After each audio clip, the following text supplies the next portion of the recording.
Oh, what a day! What a lovely day!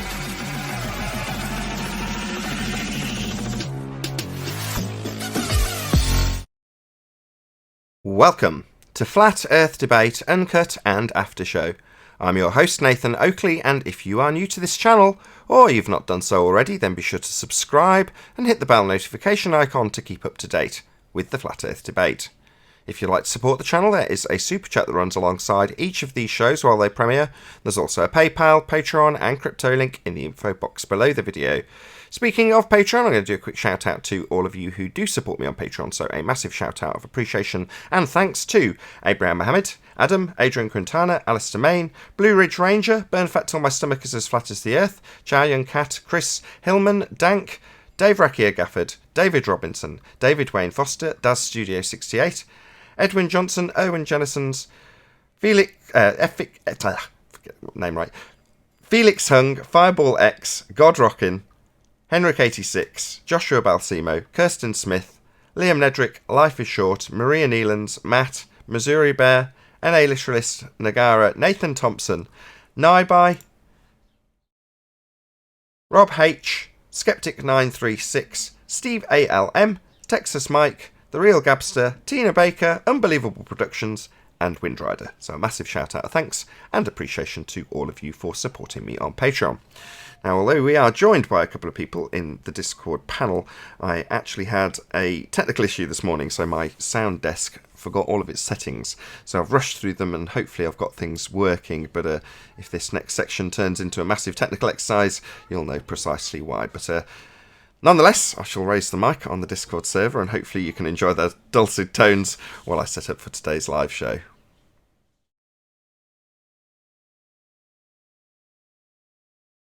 Well, like I said, remember it goes back to what I talked earlier. It's like if somebody's not in season.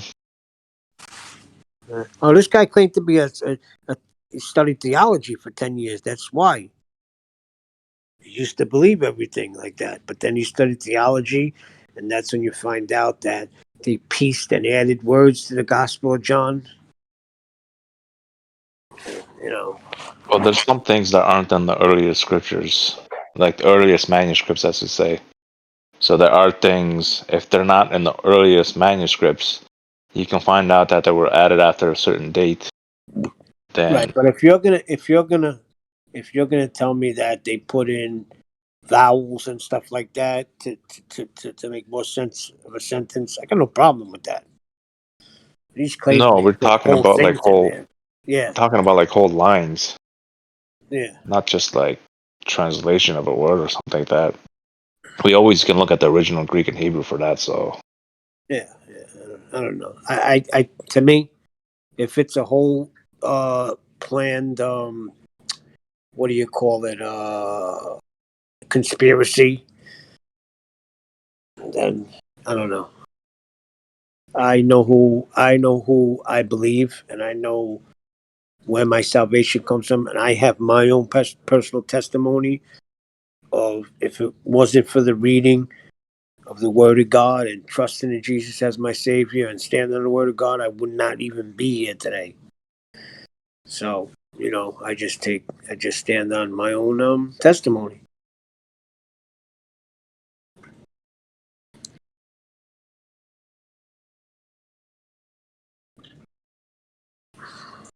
Hey, Righteous. hey. Is there a stream today? Yeah, Nathan's in the stream right now. Can you Yes, I was check wondering the if G+? it's okay for me to stay here and I've listening, had a or should technical I issue. just go to YouTube? Can you hear me? Um, Can you hear me? I can let you slide. Shit. Okay. I mean, if you want me to go, you can just say to me and I'll go. So I'm Yeah. If it's like really busy and I'm having a hard time finding somebody to leave, yeah. I can Or ask you if next Nathan, link. if Nathan just says that we need space, then I can just quit and go to YouTube. So good. Yeah, that sounds cool.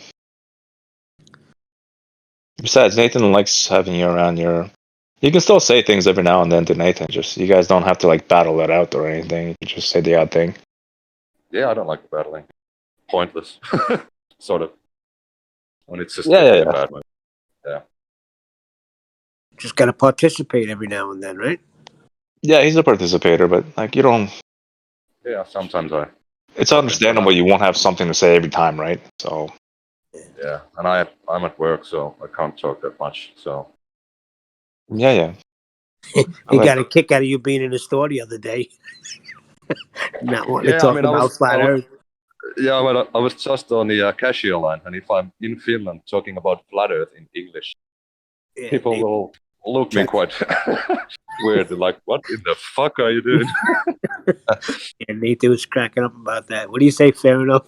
I mean, you don't hear that every day, No. especially in Finland. So I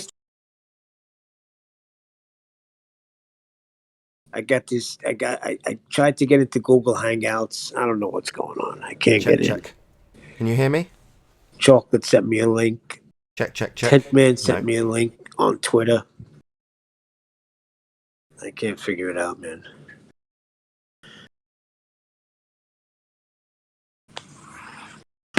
Can you guys hear me? get, Check, check, check. yes. You can. Now we can. Can you do me a favour, please? Can you go into the G Plus Hangout? Because I've had a technical issue and it's lost all my sound settings. So I'm now having to plug my way through them to make them all work again. Yep.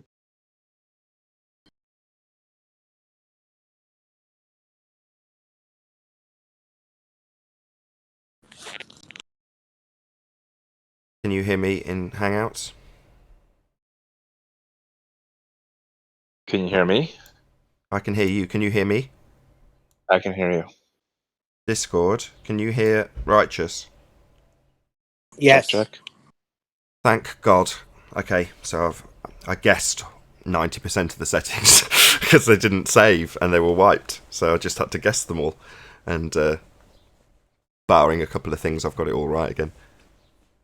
So when it crashed on Friday, the computer. It's obviously wiped all the sound settings. Hey Neil, enter my live stream and I'll show you how it's done on PC. I don't know how it's done on the phone, but I can show you how to enter Google Hangouts on a PC and maybe you can notice something from that. How to make it Where do you work want on a me to go? phone. What's that? What'd you say to go to?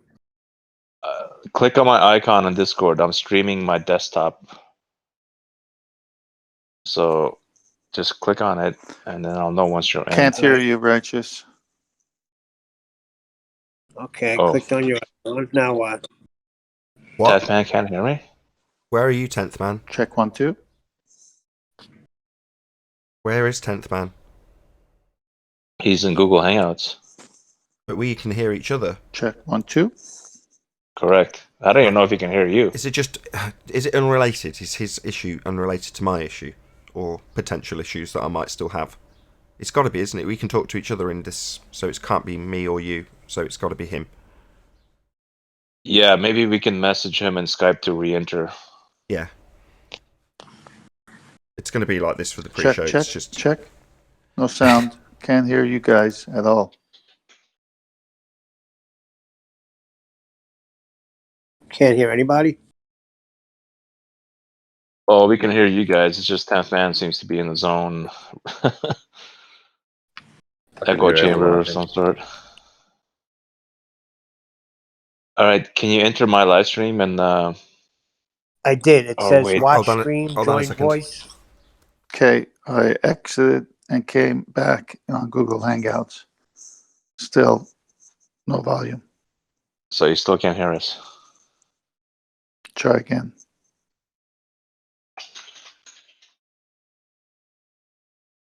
It might just be a setting he has on. Maybe he doesn't have the right output.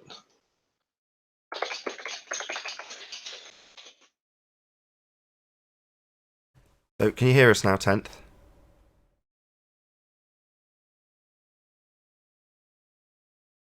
Is he gone? Has he dropped?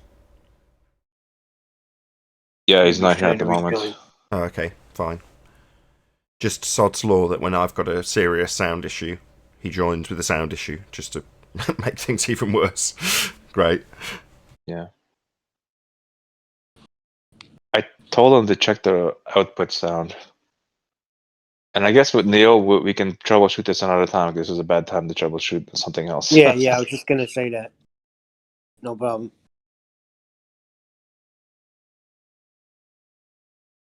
No problem.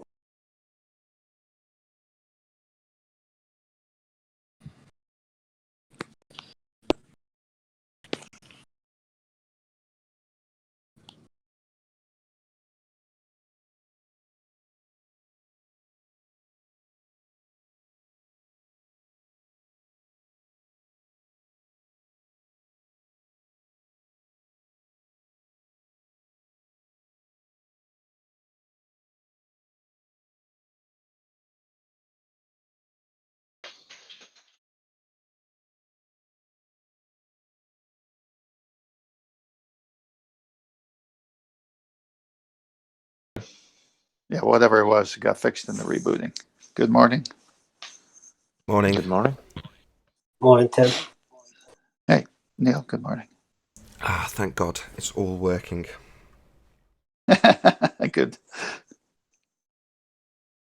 Just by coincidence, all of my sound settings had been lost. So when I started it this morning, nothing worked. Did you guys watch a Good movie? afternoon. Yes, we hear you, whoever that was. That was me. I said good afternoon. Good afternoon. So Nathan, when that crashed on Friday, that was right in the middle of Brian going through some stuff. I think he'd just finished. Yeah. I knew it because I didn't see it anymore. I said, did Nathan end the show? Because I didn't hear him end the show. No, it just crashed out, and I couldn't get it to reboot in time to do anything useful. So I gave up.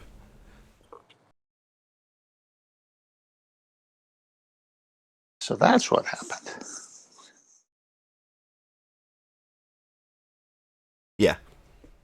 Right, I'm going to do a little bit more fiddling. Talk amongst yourselves. Sure. Well, Neil, how was your weekend? Grand. Oh, you sound happy.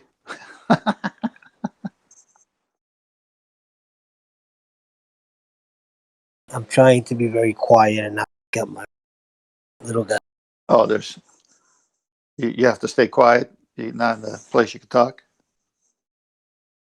Yeah, I just got to get a couple of things out of the room. All right, no problem. How about you, Righteous? How was your weekend? It was great. It's always great.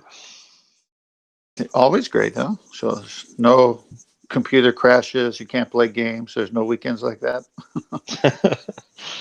Seems not. Oh, you fortunate person. No zombies gonna live on your weekend watch. No. Well, it's not just gaming. I gotta make sure I gotta get in the Word and study that. So I dedicate time for that too. So I'm trying to Yeah. balance. I didn't mean that you gamed all the time, but Yeah, the weekend is when I get away from Discord kind of thing. I try to get away from you do a Discord. lot of hiking, right? Not anymore. Like ever since everything shut down, I kind of like just kind of chill more, I guess. What everything shut down? This is a mental Like the exercise gyms. and control. Oh yeah, I meant like walking, going to the mountains, or Yeah, the weather was a little bit weird still. Like summer didn't come out that early, mm-hmm. and with the gym routine being not there anymore, it just kind of Yeah, you that's a bit of a wrench. Yeah. fall out of a routine. Yeah, so I'm just kind of using this as an excuse to just, I don't know, Play chill. games. Yeah. I don't know. I used to play games when I was younger, but it's like I feel like I'm guilty when I'm playing a game. It's like there's so many other more important things to do than play this game. Yeah. If your conscience kind But of doesn't allow it anymore, yeah.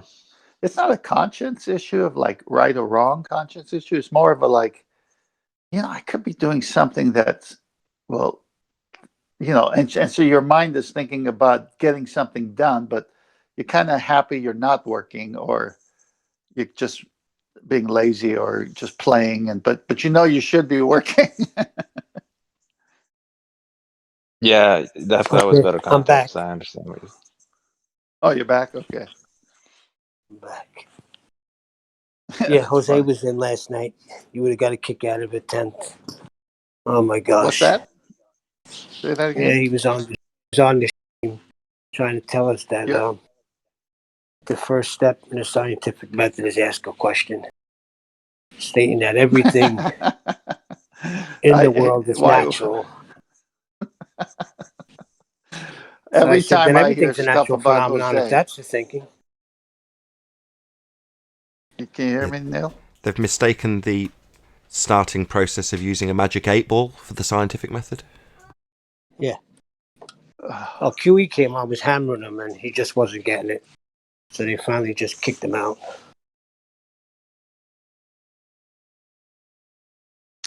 But he gave us warning that he's here to warn everybody that Quantum Eraser and Nathan Oakley are brainwashing.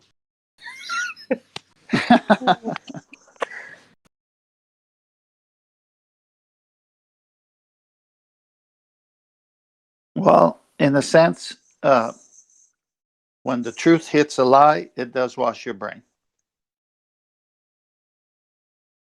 Well, the thing is, I told you they're trying to claim that that's that's a narrow view of science, and they're doing the greater science now.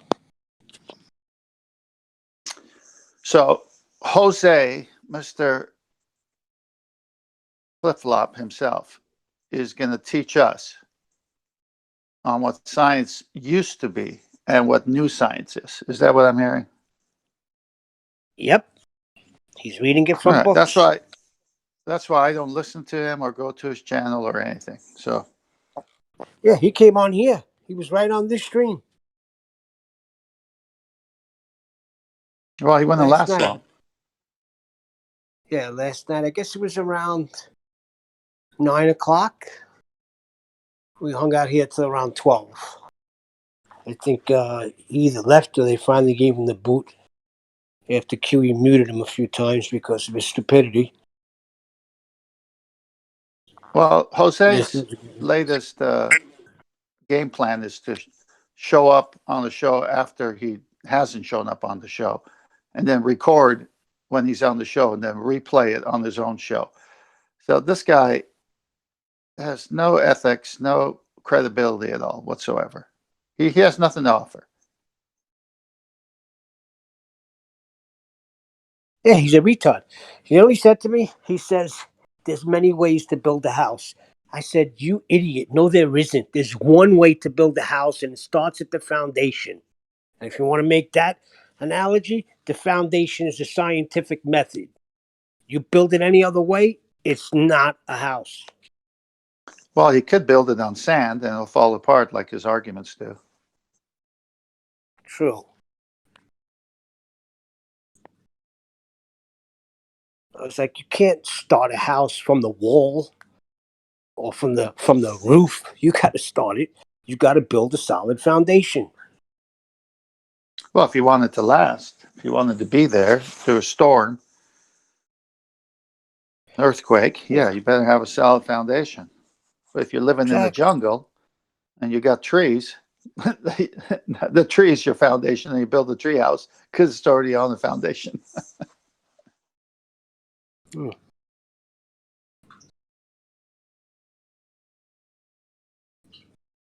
Well, it's interesting that the very most important thing to being a globetard is to have a geometrical horizon be physical.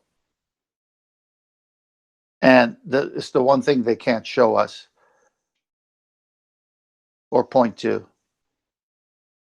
Then they make up their fairy tale and say, but if there was no atmosphere, it would be there and you could see it if there wasn't any atmosphere. Yeah, I think this black swan's got them like in like sort of a frenzy. Like they got to find something else.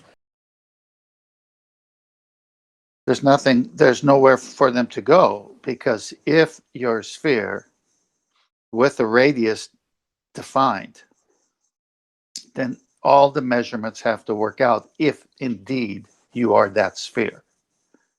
Now, if you are not that sphere and the measurements show something else, then you're either a bigger sphere if you still want to be a sphere, okay, or you're living on a plane. Yeah. Well, But they won't in have the that. chat. They can't have a plane. Yeah, but in the chat you hear them how everything works perfectly. They can pinpoint the sunrise each time, and yeah, They work you perfectly fit on it the all flat into Earth the too. globe.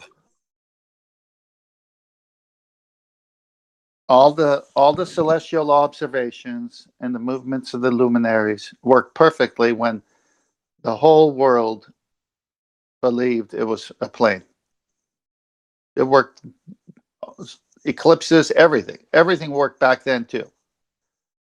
What these people do is they grab and they back engineer everything to match it to a globe. And then when you ask for globe proof, well, we have to get rid of all the atmosphere to show you our globe proof. In the meantime, you're on the plane's surface, but pretend you're on the globe.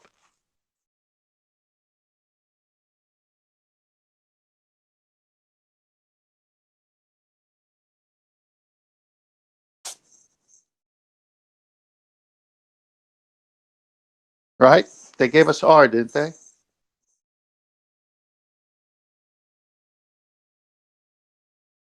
Yep, and we took it away. Amen to that. But before we took it away, we gave them a chance to show it where it would be, the physical geometric horizon. And they can't show it. And they're running for the hills. We also begged the question on their behalf just one last time. I love that. That's nice. Poor low salt.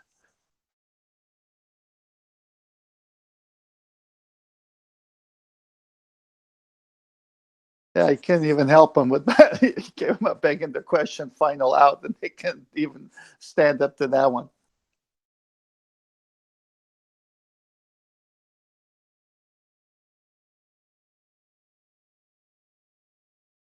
Oh, interesting times.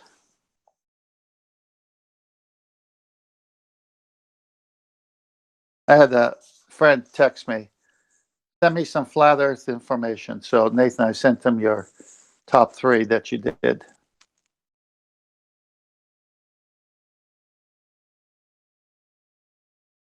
Cool. Nice.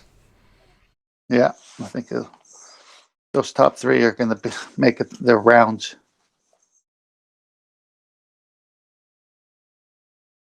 I can hear you, Neil. Hello, whoever that was. No, Neil was doing a mic check. I don't know if you could hear him. I can. Hello, we hear you. No, I don't hear Neil anymore. He's still here.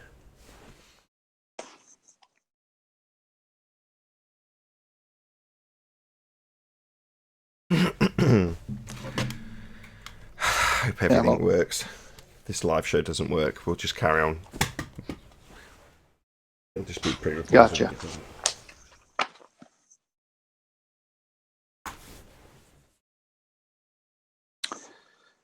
So I've been looking into that term, radius effective.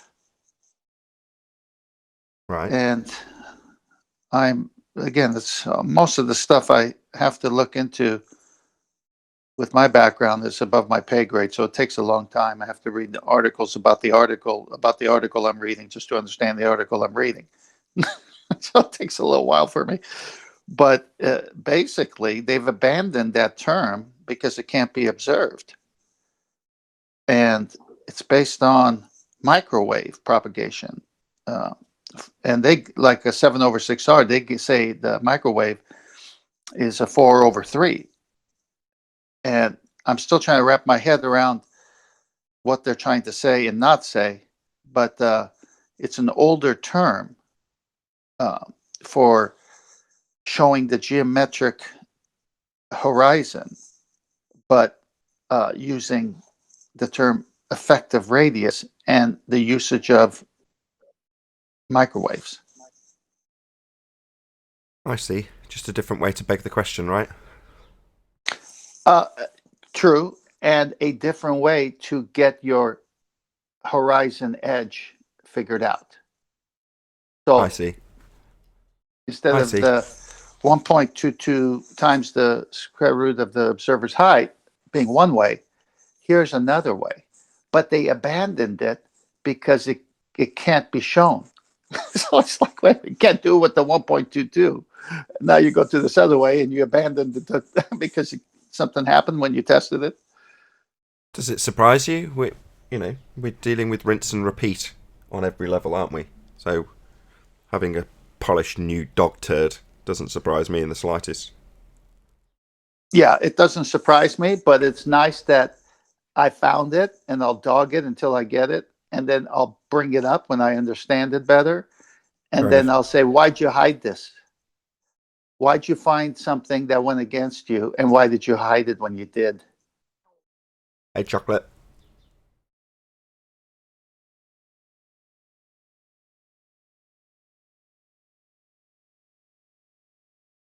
Maybe not. Maybe not. Yeah, he's on mic mute. Sorry, Neil? Can you hear me now? Yeah, we hear you. Okay.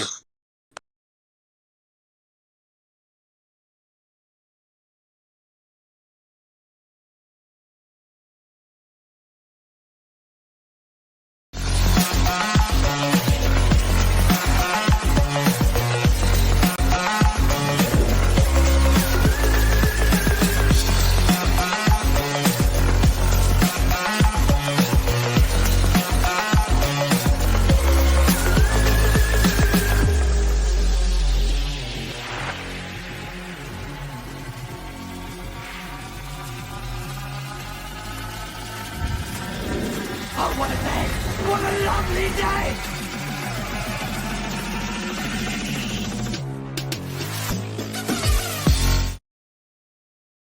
Welcome to Flat Earth Debate Live.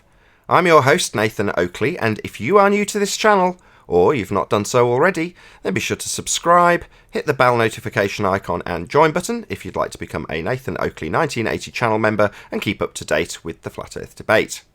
If you'd like to support the channel, there is a super chat that runs alongside each of these shows while they are live. There's also a PayPal, Patreon and crypto link in the info box below the video. Most importantly, if you'd like to join the discussion, simply mute the page you are currently watching, then click the link in the info box below this video to join the panel and express your views on the nature of Earth. If you do join, please don't swear. If you do, you'll be ejected, and if you are, please don't try to rejoin the stream using sock accounts. You'll be warmly welcomed back on the next stream. Please also share the show on social media. Sharing the show obviously increases the live audience, but this in turn increases the chances of a more diverse panel. So please share the show on Facebook and Twitter. And one last time, if you're new to the channel or you've not done so already, then be sure to subscribe, hit the bell notification icon and join button to keep up to date with the Flat Earth Debate. Now we are joined by 10th Man, Chocolate Sane, Righteous Force and Paul Hall in G+, together with a whole bunch of people in Discord. So welcome one and all. Good morning. Good morning.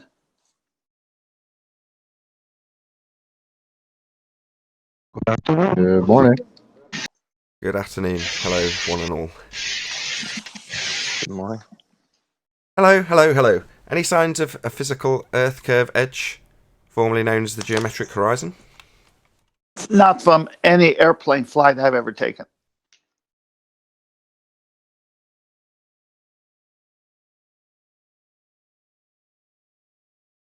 No globeheads giving us renditions of Charles' Flat Earth maths. Absolutely useless attempt to debunk this.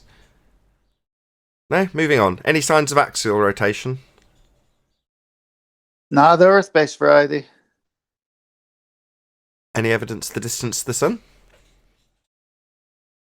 It's over there, but we don't know the distance. How would they ever calculate that? in a multitude of ways. Measuring it, on the other hand, you'd need to be able to see it for a start. Well, they see something. Something. What's Well, that then? You can measure its apparent position. Oh, there you apparently go. worth that. Paul's on the ball. Oh, right. It's apparent. What does apparent mean? Actually, Paul's on the plane. Yeah, Paul's on the plane. Apparently, it means it looks like it's somewhere, but it's not really there.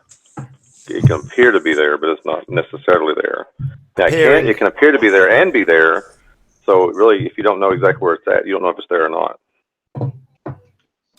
Right. But in order to that. appear to be there, you would have to see it, right? We're talking about the sun. Oh, okay. I already used that line. Well, I used the same line, but with different intent. So you just thought we were talking about the geometric horizon. So I was trying to lead somebody to say what Paul said, which was its apparent location. But you've joined in late, or you were in the meeting, or whatever. Hey, Owen. Hello. Any scientific evidence of gravity? Parent location, parent size. So how the hell do we know anything about it? Distance to the sun? Can I try a new statement? Wouldn't an antecedent of a physical object be proof of proximity? Like approaching it becoming bigger, it being subjective to perspective and all that? Wouldn't you call that? Make that a part of an antecedent for a physical nature? Well, tangibility is the ability to be able to physically touch it, right? Right, but like a location, it being an object in a location in a space and not just a light phenomena like a rainbow, that would require that you could approach it, not necessarily even touch it, but if you just approach it, see it become bigger and have other perspective related effects being subjected to your sights of it in your approach, that would kind of get closer to proving a physical nature. I see. What you're saying is if you base it on their presupposition that it's impossible to actually get near, or even our own observation that it seems hot, then you're going to naturally extrapolate out that you can't physically go up and touch it. You might still be able to, who knows? But nevertheless, based on that, you're going to sort of take precautions and try and extrapolate out, i.e. see it getting bigger as you get near to it, to make the assumption that it is actually a physical object. Correct? Yes, it's an important first step to get a clue, as it were, that it might actually be physical. Now I'm going to want to touch it. Yeah, of course. But it's just a step in between. It's not Fair there enough. yet. I see where you're going. I can't really disagree with you either.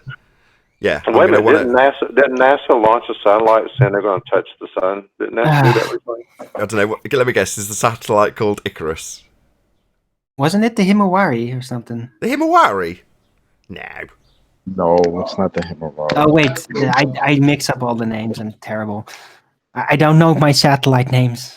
It's really difficult to get these space junk that are in a fake place, actually. Oh, what was that? My coaster fell off my cup. Difficult to figure out where these things are if they're in a fake place. I think I found it. Here you go. I'll share it. Hang on just a second. It's real quick to find, or easy to find.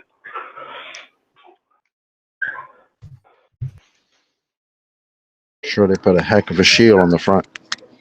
Parker solar probe launches to touch the sun. Not Icarus then. Yeah, Parker. That's it, Parker. Yep. You should have called it Icarus. Well, here's the thing, though. Now, what's the temperature of the sun, and what's the temperature of the so-called metals that the satellite is made out of, and what's their melting point? So how would that probe touch the sun? I know I always do this to you, Paul. A perfectly valid point. Where are they sending this rocket again?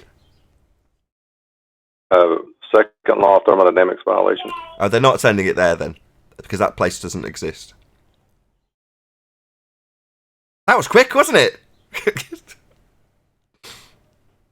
No need to debate what the space penis is doing, or where it's doing it, when the where isn't real.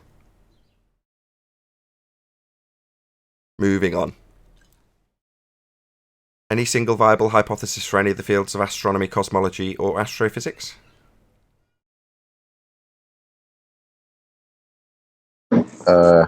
you would have to do something other than look at it. So I don't know what they're doing past that.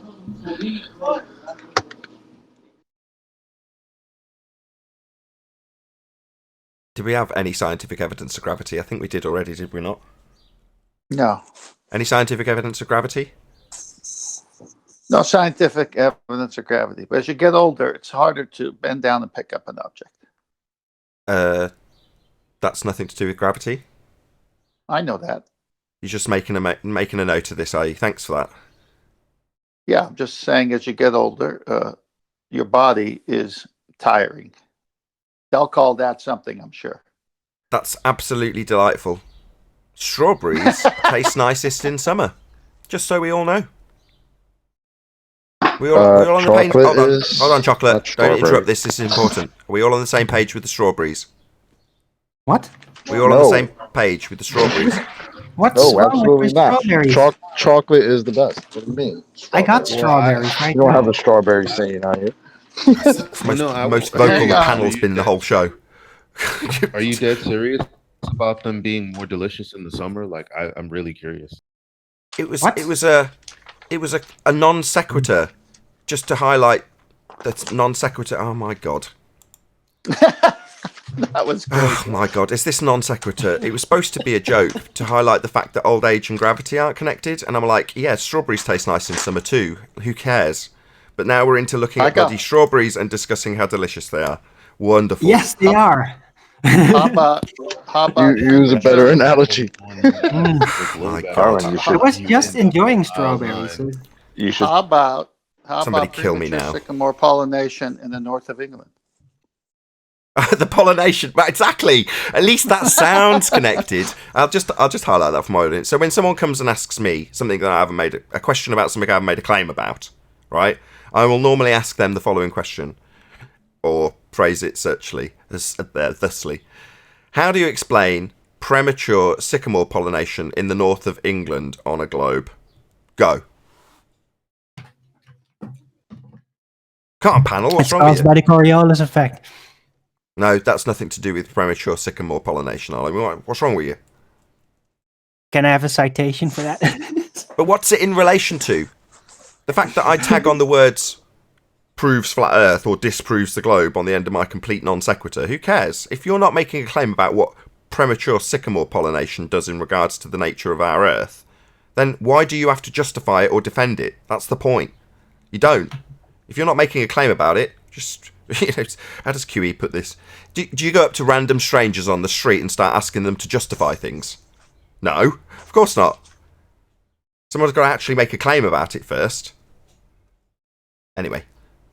Well, there are some people out in this modern day that actually do that, and everyone hates them. So. Yeah, conspiratards. Feel they've got the right to go up to people and tell them what's what. You know, I'm sure there's a fair few out at the moment with the coronavirus that are going out and just telling people on the street randomly how nonsensical whatever they're doing is. Why are you wearing a mask, you idiot? It's all fake, or whatever they claim. You know, the conspiratards will go out and just tell people what's what. And you just, it's like, keep mind your own bloody business. You know, keep yourself to yourself. Don't necessarily. I mean, I'm not knocking people. There's, Joshua's out there doing it, but he's setting up his little stand, and people go to him. You know, he's not barking in people's faces, but people will also flip him the bird while they're just walking past. But nevertheless, at least he's getting some interaction out of them. But on the whole, people will actually approach him, and that's perfectly acceptable if you ask me. But as for the other way around, going up to people and telling them what's what, it's like, well, what gives you the right to do that? A couple of shout-outs to theflatearthchannel.com. It's one of my Patreons. Thank you very much indeed for the super chat. It says, we need to flatten the curved earth. Right on. Pun on the COVID-19, flatten the curve, right? Love it. Flatearthchannel.com. Check it out. Also, GX, thank you very much for the super chat. I prove gravity, microphone fall down, go boom boom. I love the way he spelt it. I prove gravity, microphone go down, go boom boom. That's how he's actually spelt it. I love it. Thank you very much for the super chat, GK. Also, Rob L. Thank you very much indeed. He also just sends me money with a super sticker with a big thumbs up and a fox saying good job. Thank you very much indeed. I think we've got I think we're on to two more, maybe, housekeeping questions. Any evidence of a self-perpetuating molten iron core at the centre of a presupposed spherical Earth?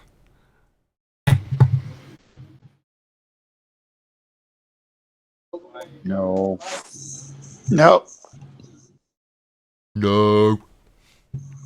Any evidence? No, the not at all. But They bounced off strawberries- sonar thingies, and then based on the responses of those sonar rebounds thingies, like spectroscopy, but with the sonars, try to size up what should be down there, and then didn't manage to actually prove there was a molten core at some point. So they tried to remodel it in order to presuppose it another way.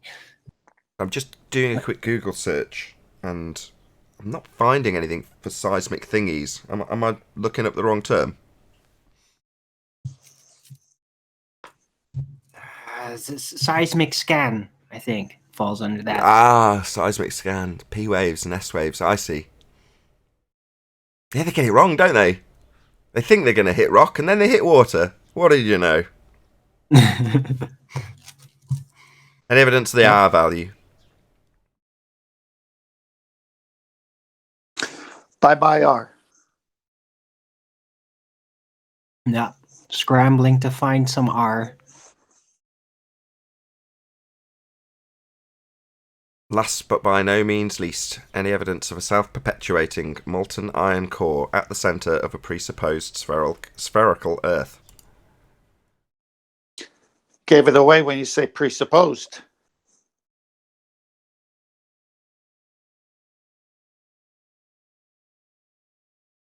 Any evidence that you can have gas pressure without the necessary antecedent of a container to press upon? We're still waiting for that one. You take two containers. Wouldn't be an antecedent. You can prove it. You just take two containers, and then you do something with them, and then you say, see, it's not in a container.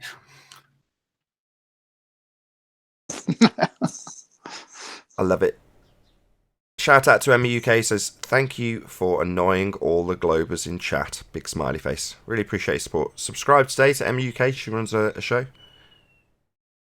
Check her out. Thank you very much again. Oh, Nathan, I could even expand on that. Expand? Technically, yeah, spam, it is kind of spam, baller spam. But technically, they could even argue that, no, it's not in a container because the Earth is not contained. So technically, there is really no container. It's just it begging the seems question. to be like a container. It's just begging the question. That's like equivalent to going outside and saying the sky is a vacuum. Just go outside and observe the sky vacuum.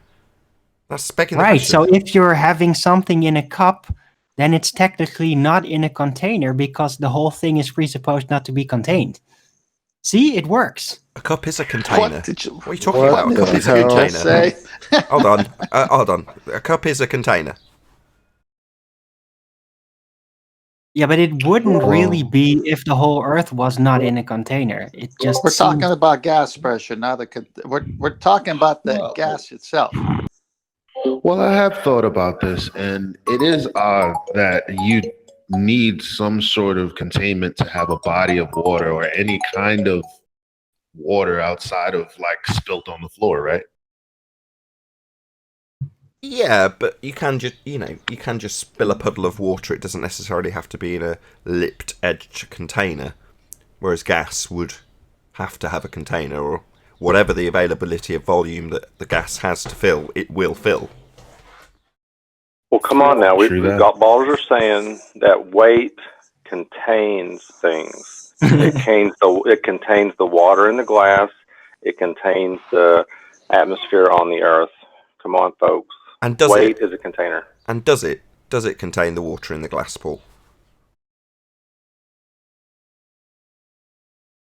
No, entropy's a bitch. Entropy is indeed a bitch. So you're saying that you leave the water there for a couple of weeks in the glass or the cup, and you come back and it's all gone?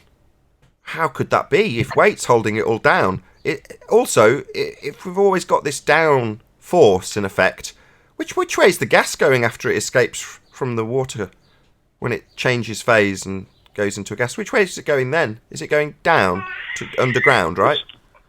It's trying to fill all possible microstates is what it's trying to do. Yeah, but it's prevented from going down because down is the cup and the water itself, right? So does it go down? Does it go down at all?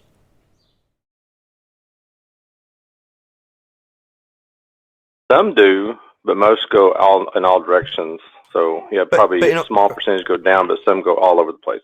But which ones would go down? So I'm talking about, you've got the water, and your phase change is happening right at the top edge of the water. And then initially, I know what you're saying. You're saying, well, it has a phase change, it goes up, and then it might hit another gas particle or another oxygen particle or whatever else is in the air and bounce down. But then it might hit another one and bounce back up again. But ultimately, at least initially, it has to go up, right?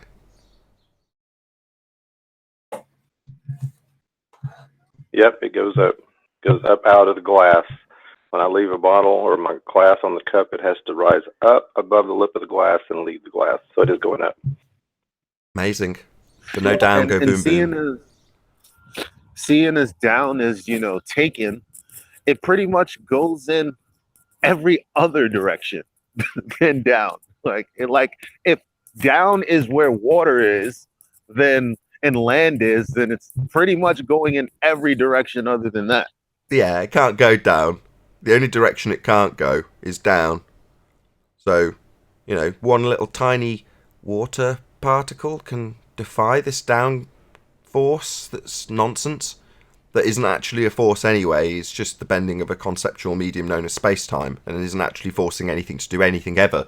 But when the people come here and argue about 100-year out-of-date rhetoric from Reverend John Michell, CV Boys and Cavendish, then obviously we have to put them in their place and explain that not everything's going down with this force of 9.8 meters per second squared.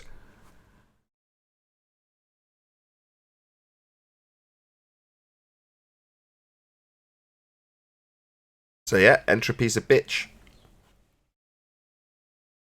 Former number one top globe debunking, you can't really get much better than that.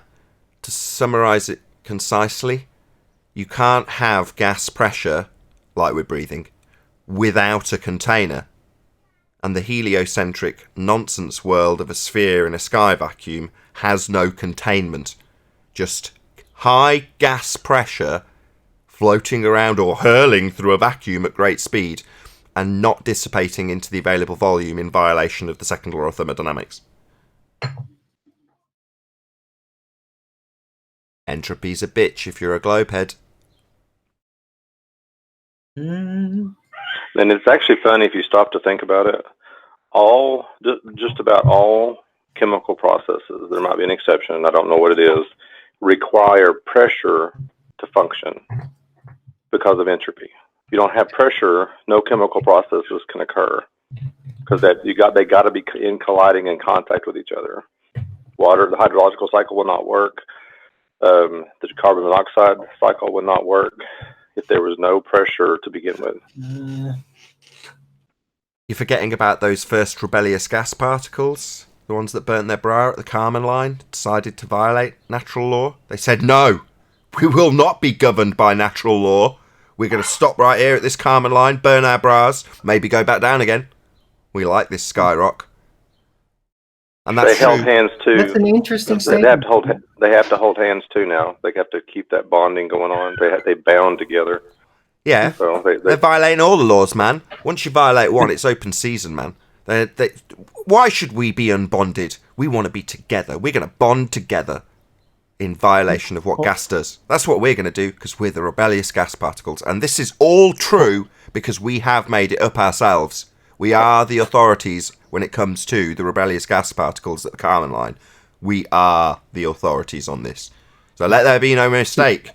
Newton might have had his apple and Einstein might have his bendy space-time. We've got rebellious gas particles in favour of the heliocentric system. And God damn it, they are. They are tenacious, I assure you. Maybe they were even more tenacious than we think, right? Because before they gathered their big gang, right, and decided to not act like gas and expand into the vacuum, maybe they're the ones that calculated the geometric horizon, because that would be the day before, like, atmosphere, right? So that'd be no atmo day.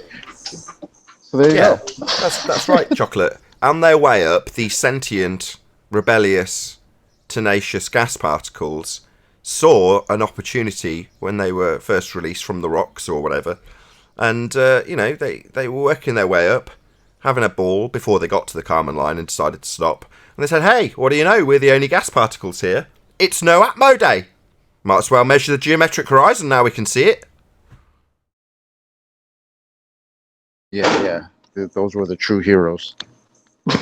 Yeah. I think we should definitely have a remembrance day for the gas particles that have kept us all breathing in violation of natural law.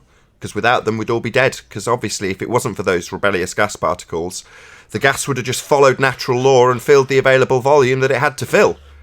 And there's a lot of space out there for that gas that we're breathing to fill. So thank God for the rebellious gas particles. Hooray. This narrative gets a little bit more expanded out each time, doesn't it? So when is the Netflix series coming out?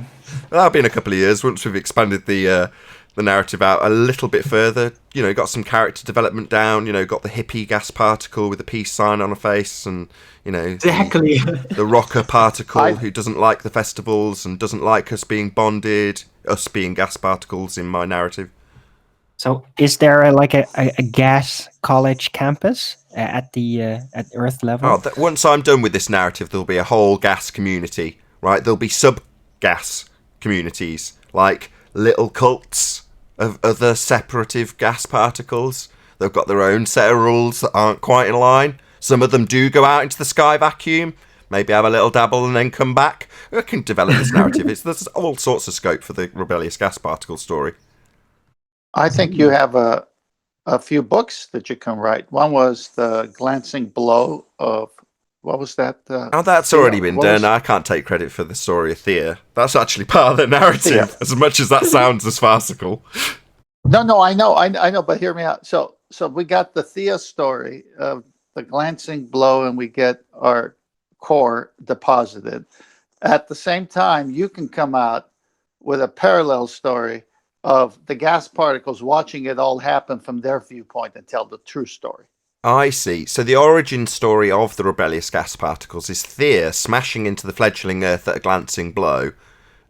Obviously that then eliminates any unnecessary gas that's already in existence, already defying the second law of thermodynamics before Thea smashes in. So obviously we've got like a blank slate for these first rebellious gas particles to come out when there's none others around. Obviously, we need that part of the story for Chocolate's measuring of the geometric horizon to work, because if we haven't got them without any other, separatist gas particles still lurking, we need to smash them out of oblivion before we have the story of them measuring the geometric horizon on No Atmo Day. So, that needs to definitely be the starting point of the origin story. I think you're right, 10th Man. Thea's the starting point. You're getting the historical timeline wrong, because there already had to be a rebellion of gas particles before Athea, because there is petrified wood on the moon, remember? Well, no, that's what creates it. No. Second time after Athea. No, you just don't understand. I'll wait for ages to say that to my mind. You just don't understand the story of Thea. No. Obviously, the coalition, is that right? The coalescing of the debris that was smashed off in the collision at a glancing blow was formed through gravitational accretion, of course, because that bullshit story works in this narrative, and formed the moon. So obviously the moon, according to their bullshit narrative of a sphere Earth in a vacuum with gas pressure, was formed from leftover crap, because obviously we only needed the molten iron core in this little bullshit story. So in doing so, we also have a nice little side narrative about how the moon coalesced. It all got blasted off into space, because this is another different origin story. It's like X-Men, you've got separate origin stories. So we also have a story about the rebellious physical particles of the moon debris that didn't evacuate into space also. They just coalesced around Earth. It was magical. Like a gravitational well, we could have that whole narrative come from quantum leap style stuff that forms a gravitational well for all this debris to to form in accretion and then make the moon in the first place. That could be like a prequel after the rebellious gas particles done really well in cinemas. Oh, Don't forget, that's just going to be a big series, just like the. Well, just the think about that. Marvel series. Those were actually, if you think about it, those rebellious gas particles were rebellious even at the beginning of the accretion disk, because they were saying, we're not going to obey centrifugal forces because we want to coalesce and come together to form planets and stars too. So they actually were very rebellious in the very beginning, actually, if you think about it. And they also try to overcome this heat thing going on too. Look at that. It's beautiful. It's on screen now for the audience. If it wasn't for Thea, that core wouldn't be there. It'd all be dead by now. It'd be cold and stony. But instead it's bright and warm, keeping us all toasty. Thanks to Thea. Isn't that amazing? Okay, Nathan, but I'm trying to puzzle some pieces together. So you're saying that the moon was formed by the remnant of Thea? Yeah. That's right. why. So, well, then it means that Thea must have contained life, because how else would the petrified wood have ended up on the moon? So it was probably a living planet. So was Thea the origin of life on Earth? Could be. If you want that to be part of the story, you'd have to verify it with them, because I'm not the authority on this story. I'm really sorry. I didn't make this up myself. Someone else made it up themselves. Nathan? Yes, Neil? Sounds a little bit Star Wars Episode 1 when you say blast them into oblivion and separatist gas particles now. Yeah, I just wanted to start with a clean slate, and obviously we've already got the backstory of Thea, so we might as well use that to our advantage by, if they're going to be the initial particles, because obviously Chocolate's very right in terms of weaving in the no Atmo day for seeing the geometric horizon. You've got to weave that in somehow. So you can't have anything left over. So if you smash it all into the middle of next week, and obviously, a rock colliding with a planet can make everything go into space for some reason, but gas law can't. But that aside, we'll just brush over that bit. We need a clean slate, and that'll give it us.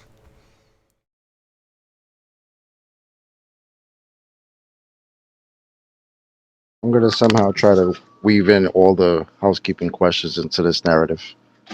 The rebellious gas particles and the geometric horizon are just the first part.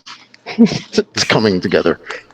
We should probably go easy on it now. We've, our creative juices have been expressed. We've got to let this develop organically. For this story to make sense, we need people to pick it apart a little bit first and say, no, that wouldn't work with the Sphere Earth narrative.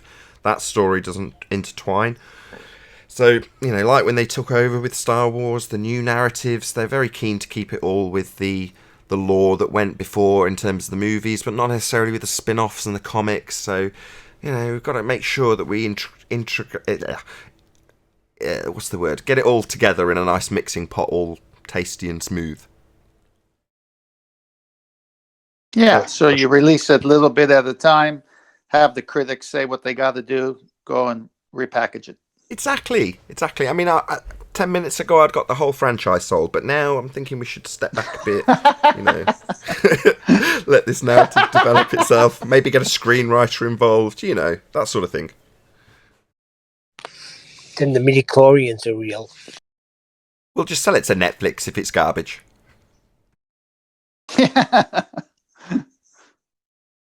Well, I think Arwen's addition might help. So the splinter group came out from somewhere and it deposited the wood.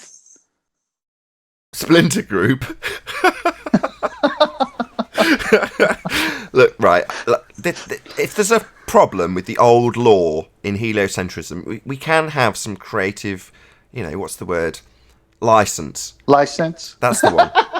Yeah, we can massage out any errors that are in the heliocentric bullshit narrative, because this is ours, really. It's a separate, They didn't worry that you couldn't really turn the world backwards if you're Superman. When he turned the world backwards, he did it on screen. People saw it. They were amazed. The suspension of disbelief still works, and it'll still work with our rebellious gas particles. They'll still be partying at the Carmen line. That little detail's just going to be... We'll have the credits over that bit, like the opening credits. So no one really pays attention to that bit anyway. Yeah, but he did it for love. The movie will be rated R, says Cleary. The lack of R. Rated R. Good one, Clary. I love it. Covered the Black Swan on Ballbusters. Hopefully everyone watched. I'll stick it out on this channel tonight at 10 p.m. So, Black Swan is number one best globe debunking there is. And I say it with a smile because last week we covered Coriolis, which is tedious. And Black Swan's a lot more fun to toy with the fundies. And during some of the chats over the weekend, while I was monitoring the premiering streams that I put out over the weekend, the steps of loss that we went through on Friday, you see it happening in the chat.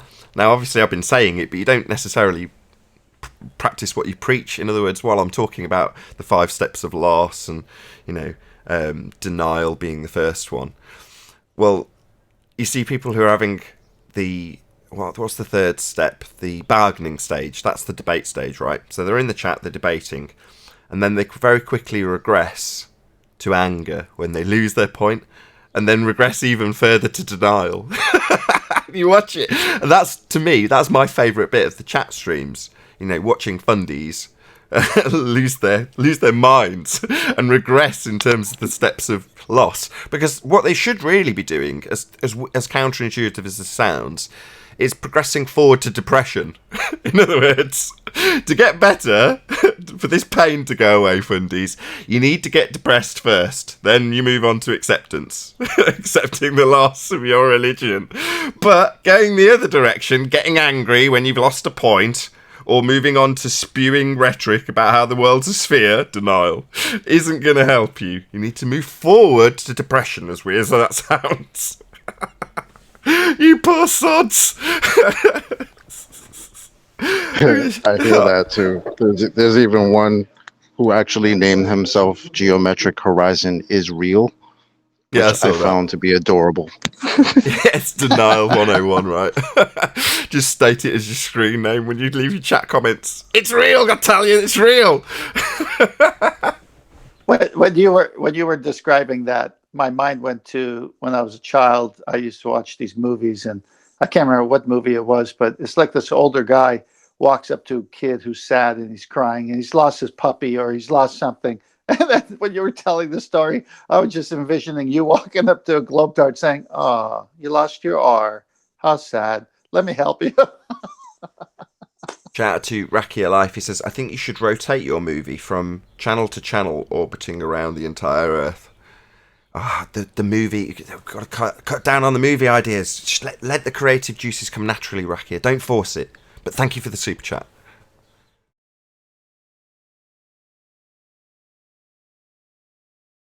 I see the narrative is gaining traction.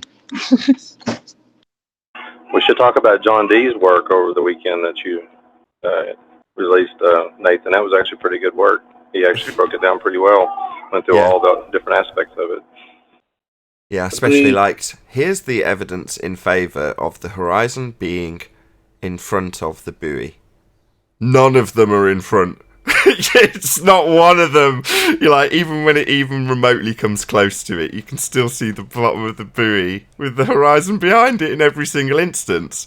You're like, you've tried to present it in such a way that someone could say, well, on this day you've got this, or at this hour you've got that, like they do with BLM SB69's images. Well, look, here he's gone back and you've got the horizon still in a black swan situation. Not that they say that, they just don't realise it till they bring it here.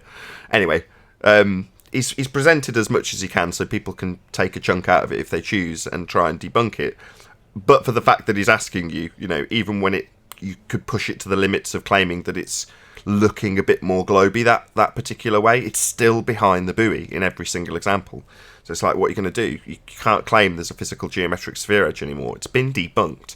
That's what he's presented. He's presented a whole string of black swan images on different days with all the data. It's a spectroscopy PhD. Obviously, he's going to gather as much physical data that he can get and declare that it's not nowhere near as high enough a standard to make any conclusions other than the horizons behind the buoy. Therefore, it's not geometric. So he's not trying to make any particular assertions beyond the statement that is claimed to be true from their side, i.e. he states the modus tollens and then moves on to demonstrating it to be incorrect. We do not live on a sphere. The black swan has debunked your radius value. It's game over. And having a PhD in spectroscopy, I was almost saying it, spectrocoloscopy, expert going through it is just wonderful. So yeah, check out that video. It says it's PhD in spectroscopy versus the black swan. And check out his channel. It's Dr. John D. He's one of the ballbusters. He's a good guy. He's done a lot of work on it. And he's put out every bit of data that he collected. Whole string, maybe a dozen videos with all the data they collected. And then an hour long, maybe a lot, 35 minute long rather, presentation where he compiles all the data, lays it out for and against the globe, very impartial, despite the fact that none of the imagery that he presents in terms of his black swans that he's presenting could anyway be used other than to affirm that we're not living on a sphere with a physical geometric sphere edge horizon. You could draw a tangent point to and extrapolate out globe proofs. We can't. We've debunked that. So yeah, all hail black swan. Excellent work, Dr. John D. Hats off to you. Well, the ball is demanding for his degree. Go on, Paul. Oh, I'm just saying, just a real quick question. I don't know how to say, I can't say the spectroscopy, and I want to say spectroscopist, because that's what he is. He's a kind of a scientist or a studier of it or doer of it. Don't you have to understand light to do spectroscopy? Yeah, that's specifically what it is. So refraction and how light moves and travels through mediums, that has to be understood. So, yeah. So we got a doctor that's explaining all this with us for us. Sounds good to me. Yeah, but you don't need any of that if you're going to apply a fundamentalist religious assertion that we have a R-based sphere edge for a horizon. You can do that without any refraction. They just utilise something called terrestrial refraction, which also utilises the R value giving you a physical geometric sphere edge horizon. So their terrestrial refraction is a geometric value based on R that they'll manipulate depending on whatever conditions best suit their model. But it still depends on R, 7/6R in standard form. Therefore, you'd need R and its geometric horizon, which we've debunked with the black swan. So it's still game over. You know, them asserting refraction doesn't help them when their refraction's based on R, and you'd need a geometric horizon for that. No, one of my favorite parts of the video is when he actually broke down refraction and the effects it would have. Like, you know, and the only way to work, as they're saying it would work, you'd have to be a denser medium from the point of observation to the point of the observer, or the point of what you're observing to the point of observation, which means the medium would have to be constantly slightly changing to do that. And it also has to work reverse as well, which means it has to go the other way, and then how refraction, what it causes. I thought that was one of the best parts of the video when I saw that, because what little I've understood about refraction, I started thinking about the stuff he was describing, but I didn't know how to describe it. He did a really good job. Yeah, certainly knows his stuff. Nicely presented as well. He's appreciative of the fact that he's not the best at doing the voiceover, so he just hands it off to Karen, and Karen, to her credit, has done a really good job. She's gone through it. She's obviously learnt the script, read it through a few times, then voiced it, and it sounds professional, looks professional, it's well researched, it's well cited. You can't really get any better than that as far as I'm concerned. It's got black swans in it. What more do you want? It's ace. I'm going to tell you what they want. They want John D to show his degrees. Why? Who cares? That's what I say. Means nothing in compared to the evidence presented. Attack the evidence. They can't, so they'll attack his accreditation. I love it. It makes no difference. He didn't have to present the fact that he's got a PhD. He has, I've seen it. But he doesn't have to present that to present this evidence. He's not utilising his education other than to offer credibility and say he knows what he's doing, which he does. But even if he hadn't got that, it wouldn't make any difference to the evidence presented. That's what needs attacking, fundies, not him and his accreditation. No, that matters not to his evidence. Agreed. Look, the situation we have is they're past life support. They're on their last breath. They have a mathematical, arbitrary model, fictitious. When we ask them to prove it, they're falling apart. They need a physical location. They can't find the physical location. So they'll ad hom everyone who comes at them now because they're on their last breath. they can't prove their model in reality, but they cling on to their model. To be fair to people with PhDs, they do. I don't know why. I don't ask, but several people. Won't drop any names. Obviously, we're already going to assume that we're talking about Dr. John Dee, and we are in this instance. But he just sent me his PhD. He was like, "There you go. There's my PhD," and his justification, and it was the same with other people who've done the same. Was loads of people say he's not a PhD. You go, there you go. There's my PhD. So several other people have done the same. People who do claim in the chat that they've got whatever doctorate or whatever they claim they've got in terms of qualifications, I don't care, and I said the same to the people who've sent me them. It's like, your evidence and that's what I'll weigh it on. Obviously if they're making up an accreditation that they don't have, that's a different story, and I think that again partially would be why they'd want to say no, I'm not making up my my endless education that I spent a lot of money on. Here you go, this is my proof. But it shouldn't matter to anybody what anybody's education level is. I'm not saying that to decry people with a doctorate. If I shake their hand and they introduce themselves as doctor, I'll absolutely respect the work that they've done towards that in every single instance. Why wouldn't you? But by the same token, you then go on what they actually say to you and the worthiness of their evidence and the standards that they present to you when they're giving you their evidence is what you or anybody else should go on, not purely on whether or not they've got an accreditation that you trust in, because that isn't the standard. It's useful to know that you can immediately say, well, I should at least give this a glance because it's come from a credible source, whereas some people might just brush stuff under the rug if it's come from me because I'm just a YouTuber. So from that point of view, yeah, you might give the information a look quicker or at all because it's come from somebody accredited.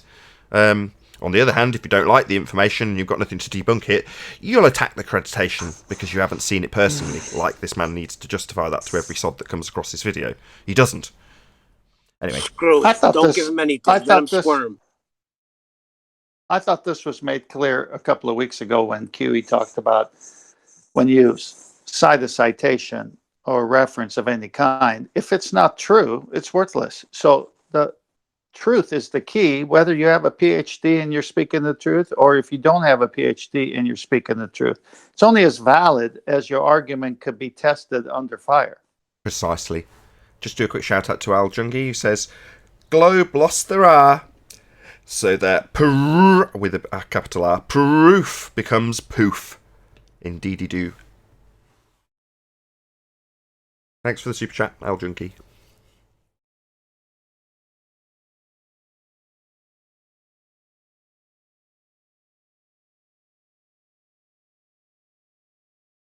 Yeah, we'll have to have a few moments silence for the R value one day. Great loss. It was never there. How can you lose something that was never there? The hours we spent having somebody tell us the whole body of science, Nathan, proves R. And here we are so much time later, and there's no R to be had. It's a sad day. Go get a Kleenex. Indeed. I'm sure I've made this analogy before in terms of the standards when it comes to evidence. You've just summarised this nicely, 10th man, but if the person presenting the evidence is giving it from behind a jail cell wall or via a telephone system or internet connection from a prison, it doesn't matter. It makes no difference in terms of what they actually present as evidence. You go over what they present as evidence rather than immediately vilify the person and say, this person's evil, therefore let's ignore their evidence. Doesn't matter. Likewise, somebody who comes along with a PhD presents some evidence. You don't immediately go, well, this must be right then.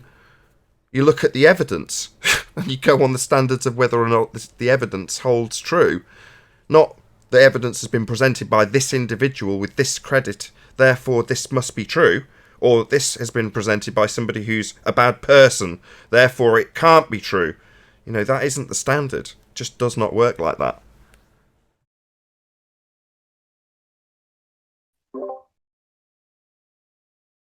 Me and my wife were talking about something this morning regarding some other issues I'm not going to bring up here, but, why do you go get a second opinion for a doctor? Like if a doctor gives you a diagnosis, why do you get a second opinion? Why is that? Because isn't it all speculative anyway? Like they're going off of what you told them in a general knowledge, but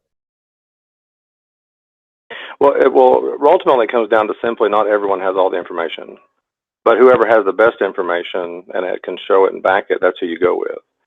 But you can ask the doctor one thing about this. Like a pediatrician, you can go ask the pediatrician the same question to three different pediatricians, and three different pediatricians, if you give them all the same diagnosis or the same symptoms, they might give you three different diagnoses. And I remember when I took anatomy class in college, we had to they give us the symptoms, and we had to try to figure out what disease it was. And so, and it's like realize how hard it is to try to determine what something is, a disease is. And so just because someone has accreditation doesn't mean they have all the information. You know what I mean? And so if that holds true there, it also holds true, like Nathan was saying, and you cannot have any accreditation and still be right, and even have more information than a doctor's if you've done the research. If you've done the work and you bring it to the doctor and say, look, this is what I found, and these are the scientific or whatever studies or whatever they want to use, you can actually, in that sense, have more information than the doctor who spent 10 years becoming a doctor, because you have the information and you maybe spent a few weeks doing the work, so. Yeah, go watch a movie called Lorenzo's Oil, based on a true story, where one man challenges the doctors based on their assessment of a dying child who he essentially saves with his tenacity and research, over and above the heads of the doctors. And in it, the parents who challenge him say, "You shouldn't challenge the doctors, that's extremely arrogant." And he goes through the etymology of the word arrogant and explains that it basically means to take ownership for oneself.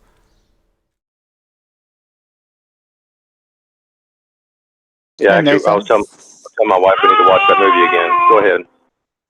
No, Paul, can you put up? I put a slide in Master B and a reference to boot. Tell me when it's up. I want to ask you. This is on so many points so good.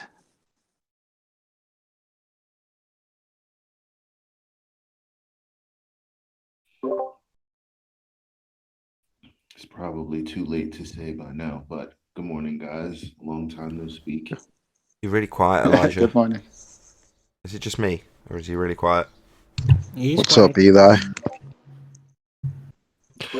Sorry, just talking low and away from my mic. My bad. No worries. All right, is it up? Yes.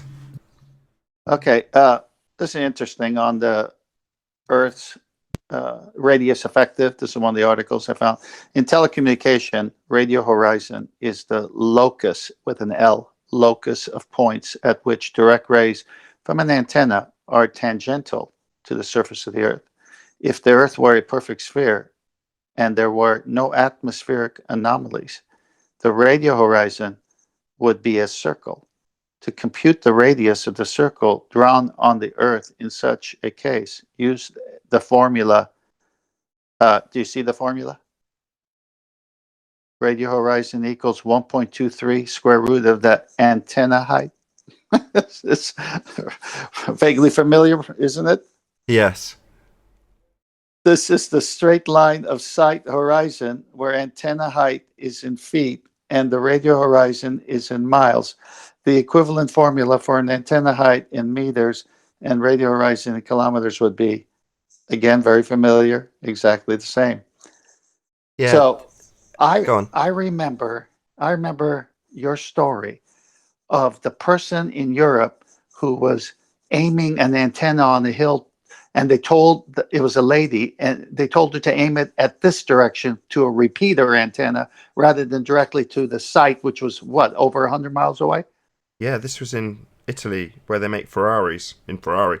And this is Robin Poe. It's Flat Earth UK. I think it's interview number 6. And it's with Robin Poe. And she was in the military, exactly as described by 10th Man, setting up these relays. And she couldn't get a good connection from one relay to the next, whatever, 30 kilometres, say. I'm just making that figure up. But she decided, of her own volition, to just point it back at the source, which was 119 miles away.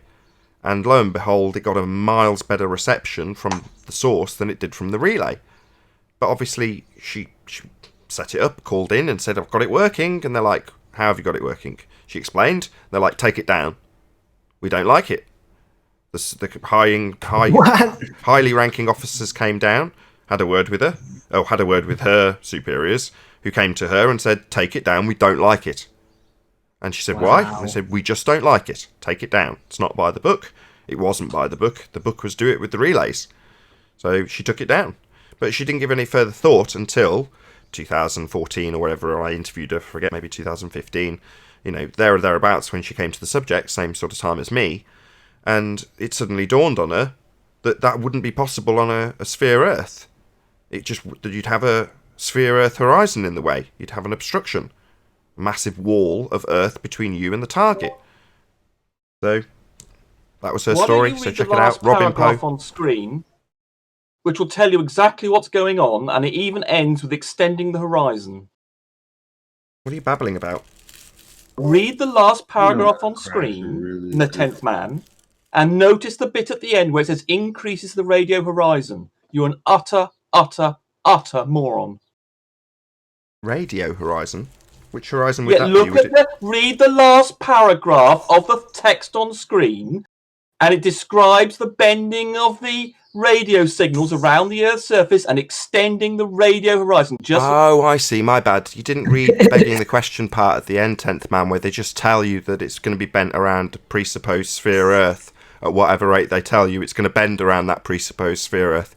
You missed out the begging the question fallacy, 10th man. What's wrong with you? In the last paragraph, thank you, Rumpus, for misunderstanding the reason I brought up the article. Read the last paragraph. Excuse me. What is the observer height again? Why don't you know that? That's obvious. What stupid question? Oh, no. That's you bid on it. Thank you for biting on it. I love fishing. Well, we know what the observer height is. It determines what the horizon is. Yes, we know this. So what's the question? Okay, so where is it at a 1 foot observer height on Miramar Beach? For a straight line, no refraction, no atmosphere condition, then that observer height, what is, I think on that one, which video, well, I don't know which video you're referring to. If you're referring to Black Swan, it's about 5 feet high, and then that would give you about... No, it wasn't. It was 5 foot. No, that will give you approximately 1.23. That's 1 foot. Sorry. No, 1 foot. We gave you 5 basic. It's 5 foot. It's 5 foot. And so, just like this last paragraph in your text here describes the bending of the light, the bending of the radio waves extends the horizon, just like the Black Swan. Don't rumpus me, Rumpus. Don't rumpus me, Rumpus. If you would pay attention to the carefully articulated argument that QE put out, it's at a 1 foot high. It ignores refraction. There you go, Rumpus. Why are you? How stupid is it? It ignores refraction. How stupid is it? Why are you not listening? We don't live in a vacuum, do we? We don't live in a vacuum, do we? 10th man, you idiots. We don't live in a vacuum. That's right. We don't live in a vacuum. I know it's claimed that Earth is situated in a 10 to the minus 17 Tor vacuum, but that's definitely not the case. Thank you for confirming that, Rumpus. No, we don't live in a vacuum. If we did, the gas we're breathing would fill that vacuum. Thank you for confirmation that the sky is definitely not a vacuum. Earth is definitely not in a vacuum. We don't live in a vacuum. That's right. The space is fake. Thanks for that, Rumpus. Sky's a vacuum. You just spent the last... How many... Did you not just scream at me that we don't live in a vacuum? How do my balls taste again? Sorry, how do my nuts taste? You've just spent... What? 30 seconds screaming that we don't live in a vacuum, Rumpus.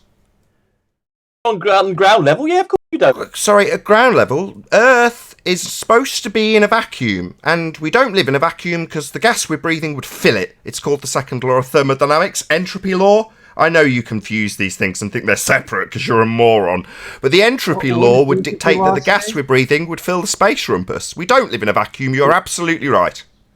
Don't understand. What does the entropy law? Don't understand? What? That we don't live in a vacuum, like you've just screamed at us? Yeah, I understand. We don't live in a vacuum, because if we did, the gas would fill it.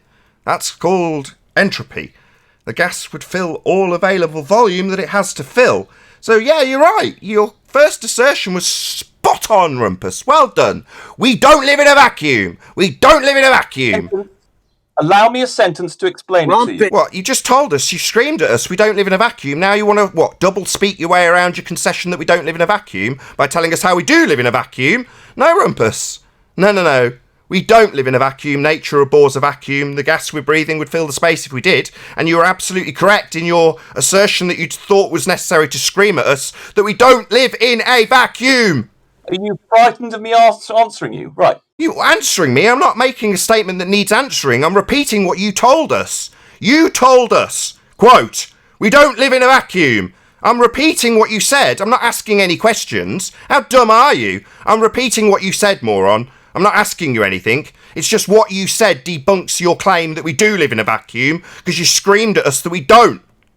You're frightened of what I say to you. Here we go. No, I'm not frightened. I'm repeating it. You think I'm scared that you've told us at the top of your lungs that we don't live in a vacuum, and you've made 10th Man understand that implicitly, that we don't live in a vacuum?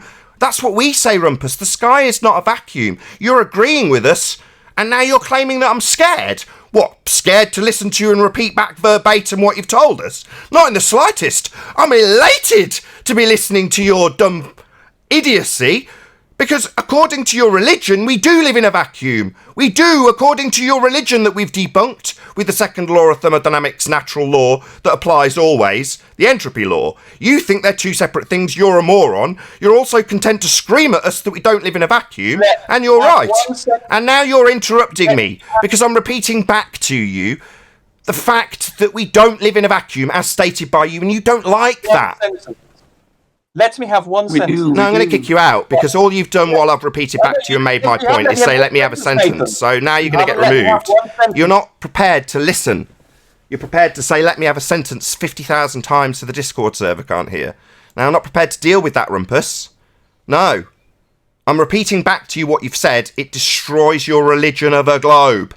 Now, I appreciate that while I'm doing that, you want to say, let me have a sentence 60 times, because me repeating back what you've screamed at the beginning of me repeating it demolishes the assertion that we live in a vacuum. Quote, the Rumpus, this show. We do not live in a vacuum. Am I wrong? Panel, did he not say that? He did. I heard it. Oh, right. So why the hell should I listen to him and his diatribe telling me I'm not allowed to repeat the fact that his assertion that he yelled down his microphone at us demolishes his heliocentric belief in a sky vacuum because according to his religion, we do live in a vacuum. Now, we don't live in a vacuum. The gas would fill the space. There's no way on God's green earth that Rumpus is going to tolerate me affirming and repeating what he's just said and strapping on the fact that, yeah, we don't live in a vacuum, it violates natural law, but your entire bloody religion's based on us living in a vacuum, and you're going to tell us how we don't live in a vacuum when you're justifying us not seeing the geometric horizon. Because you'd need a vacuum to be in effect if you were looking at that thing that only exists in your model. So you can be damn sure that Rumpus is going to be pissed off that I'm not letting him Rumpus the crap out of this. He's going to say, let me have a sentence over and over again. You had your sentence, you said it 4 times. We don't live in a vacuum. Did you hear him okay, 10th Man, when he shouted that at you? He was over talking me, but I did hear something to that effect. I'll have to re-listen to the show, but I'm sure Chocolate. He said the sky is not the atmosphere. The sky is not the atmosphere. Yeah, according to their fundy religious belief, the sky is a vacuum. It's pretty funny because they need the vacuum to have space be real, but they can't have the vacuum because they need a geometric horizon, which we don't see because we have an atmosphere. Precisely. And with that, I'll say a huge, massive, enormous thank you to all of you who tuned in on the Nathan Oakley 1980 live stream for smashing the super chat, hopefully commenting, sharing, subscribing, and all that good stuff. If you are watching this on the Nathan Oakley premiering stream, however, stay tuned as there will be an after show to follow. I've been Nathan Oakley, and I'll see you all in the next video.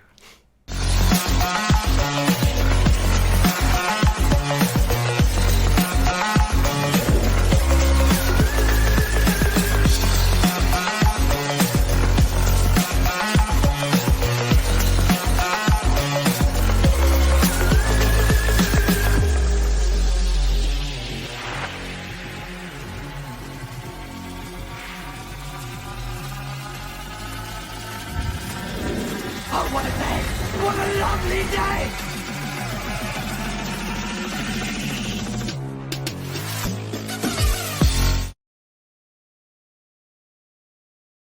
Yeah. He stands for. There's so many of them now.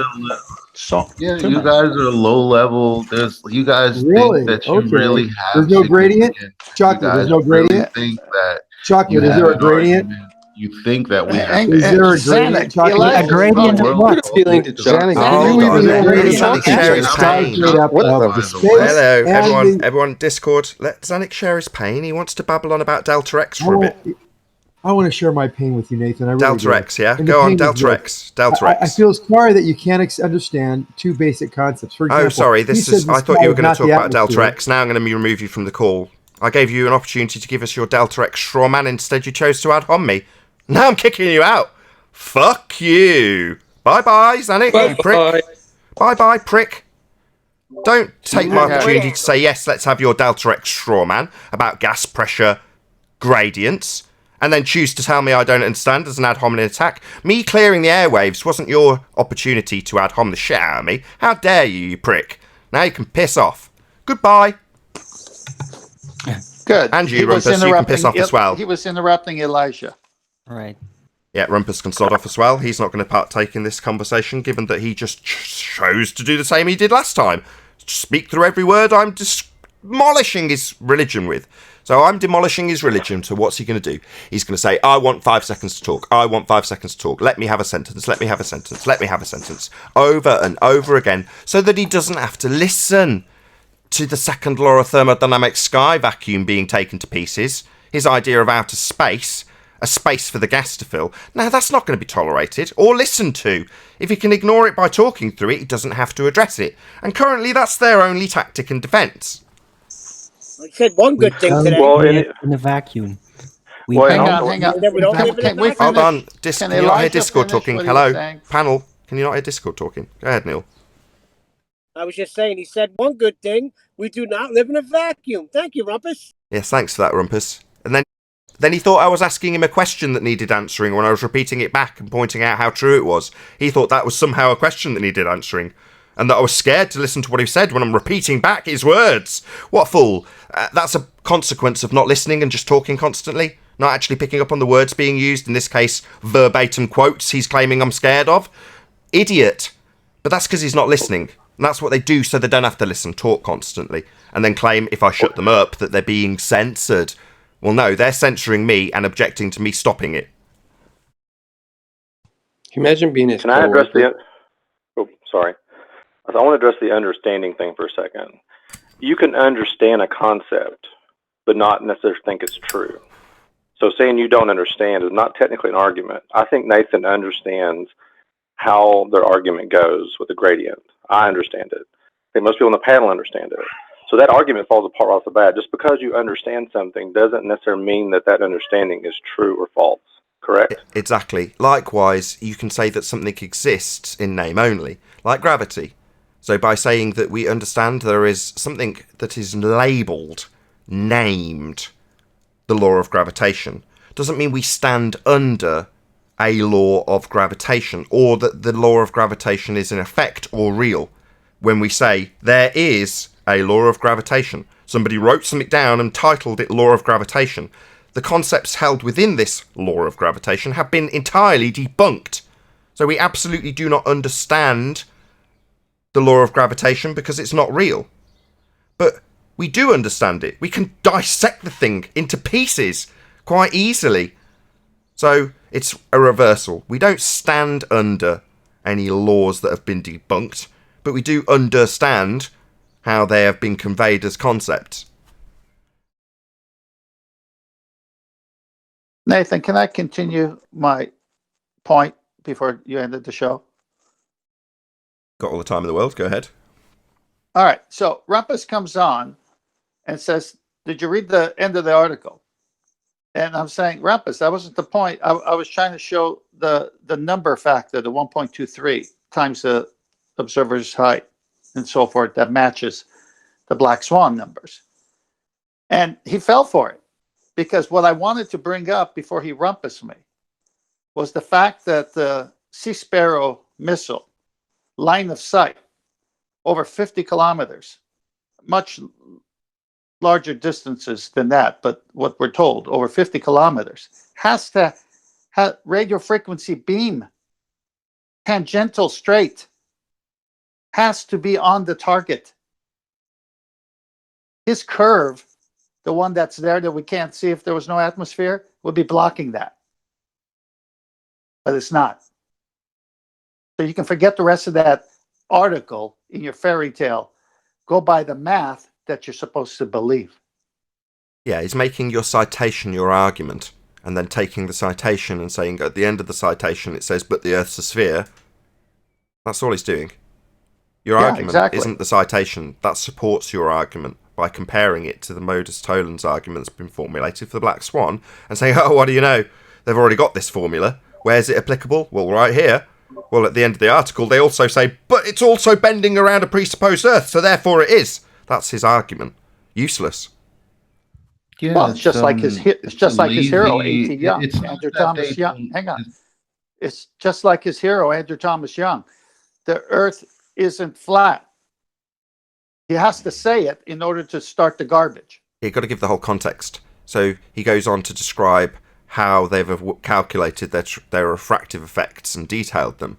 And then he explains with a disclaimer that it's all done on a flat plane. However, the Earth's still a sphere, though. Let's take some geometric considerations when we talk about our terrestrial refraction, which is actually a geometric calculation based on R. So we must take geometric considerations because we're going to be using R after all. Let's beg the question together. Moving on. And where is Rumpus at the end of that statement, where his hero says... Which words did he use, though? He didn't really say the Earth is still a sphere. He said, but it's not flat. Correct. Well, my examples are done on a flat plane, but Earth's not flat. Correct. That's what he's saying. It's just doublespeak. So long as you say at the end of something that's absolutely devastating for their claim, that it's all bending around at a presupposed R-based rate because Earth has got an R value attached to it, well, that's all justified by these refractive effects that we do on a flat plane. But it's not flat. Yeah. So in reverse, I also have a rebuttal to that too. Let me just finish. We'll finish off your point, and then we'll hear the rebuttal. Go ahead, 10th. All right. So here's Andrew Thomas Young saying on the refraction page, all the calculations for refractions that you see above are done on the flat plane. Period. Then, but the Earth isn't flat. Okay. Now Rumpus looks at my article today, which I'm just trying to show the 1.23, and he says, finish the article. Well, Rumpus, here's coming at you. Finish what Andrew Thomas Young said. All his calculations were done on a flat plane, and then he has to take geometrical considerations to bend it. Yeah, has to assume R. Their refraction rate is based on R. So when he says let's take geometric considerations, what he means is let's beg the question of a sphere Earth and then bend light at the rate of R. Or whatever we need to bend it at the rate of R, because we'll fudge it to whatever matches. So they're going to need R. And what do you know, we've debunked it. If the Earth is a sphere with a radius of 3959 miles, then every distance to horizon measurement can be no more than 1.2 times the square root of the observer's height in feet.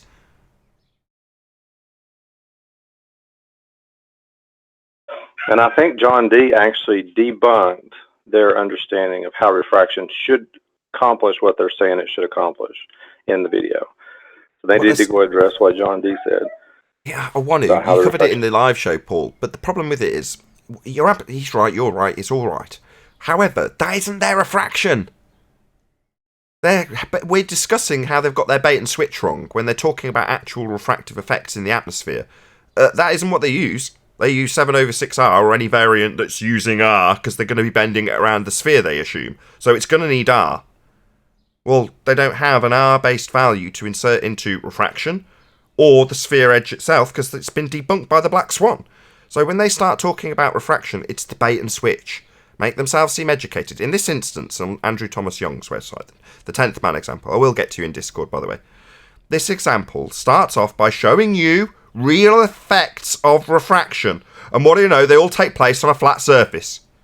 That's the literal briefcase with real atmospheric non-terrestrial refraction showing you in a little suitcase. Here you go, look. We've measured it all. These are real effects of atmospheric refraction.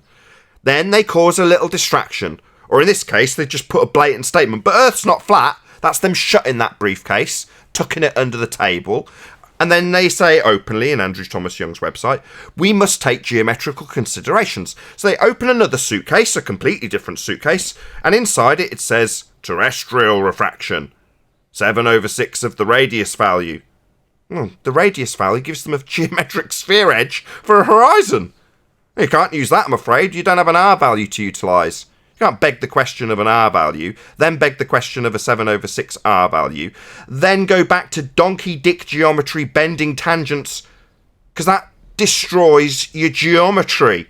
So they're screwed. So I know you're correct, and so is Dr. John Dee when he talks about atmospheric refraction. Atmospheric refraction is real. It's just not what they use in their geometry. They use terrestrial refraction. 7/6 R in standard form. Geometry, R-based, not atmospheric-based.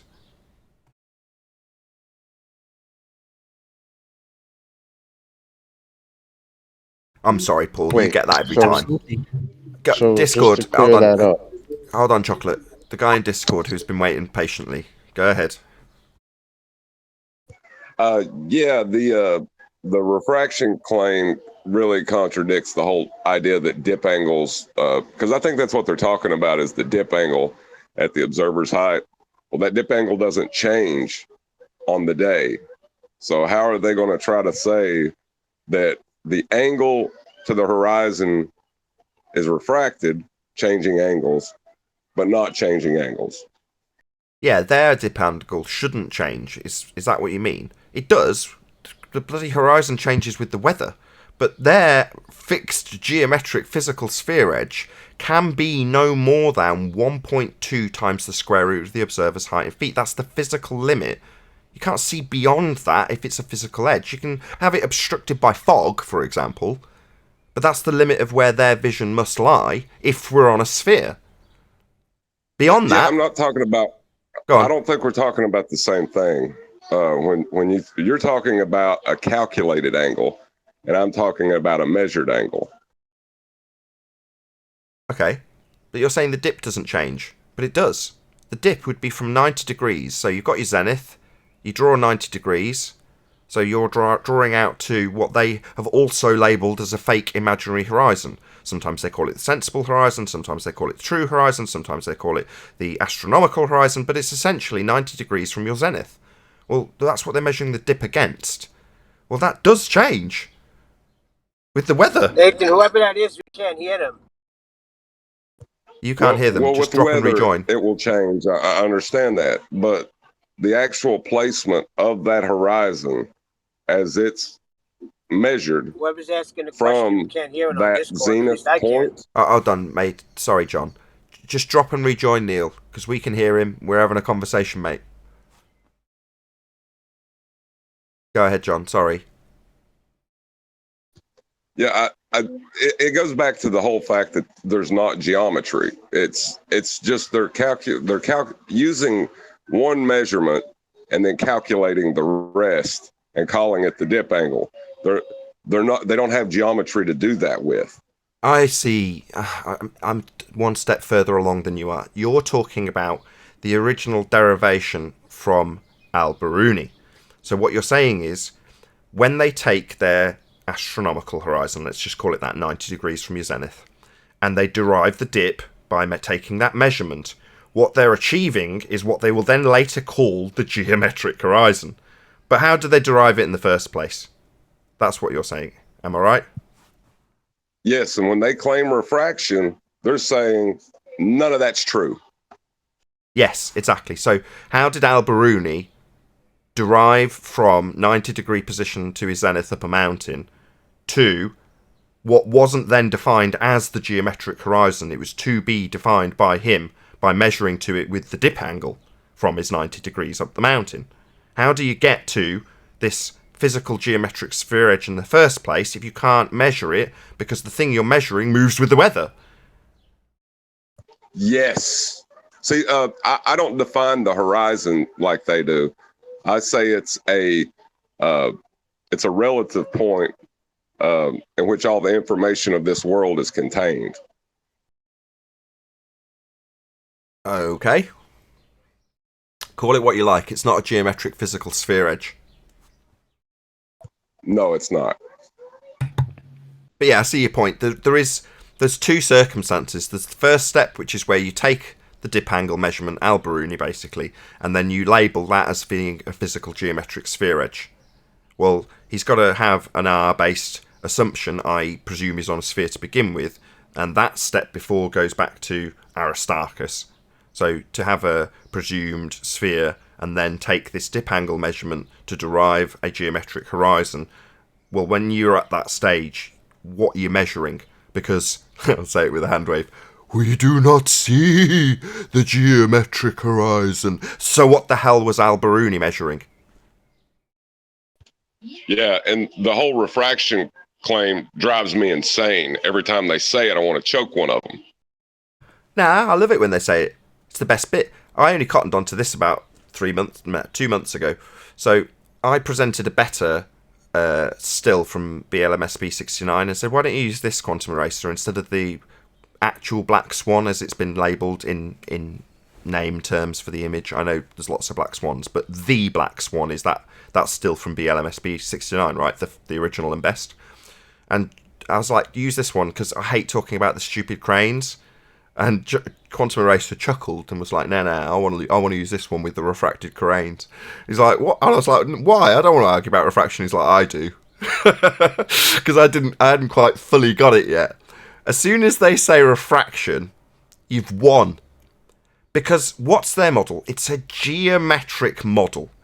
And their geometric model relies on them drawing a tangent line, straight line, to a tangent point, physical geometric horizon. You can't do geometry if the line's bent. This is donkey dick geometry. So you need a tangent point and a tangent line to do geometry. And it's refracted, not straight, deviated from straight. Not going to be doing geometry then. That's why it destroys the model. Their rebuttal undoes the geometry. That's why all of these fundy idiots, like Charles, Flat Earth Math, what a moron, he's now telling us, you'll love this chocolate, about how it's due to perspective and compression. Hey, what?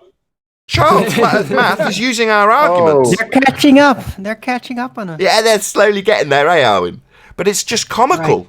So I almost laboured that point, but I wanted to just get to his actual crappy debunking and saying the same thing you're saying annoys you, which is refraction. That was Charles's rebuttal. It's refraction. Oh, right, not going to be drawing a straight line then. No more geometry then. No more physical geometric sphere edge as a tangent point then. No more straight lines to it then. Globe debunked then.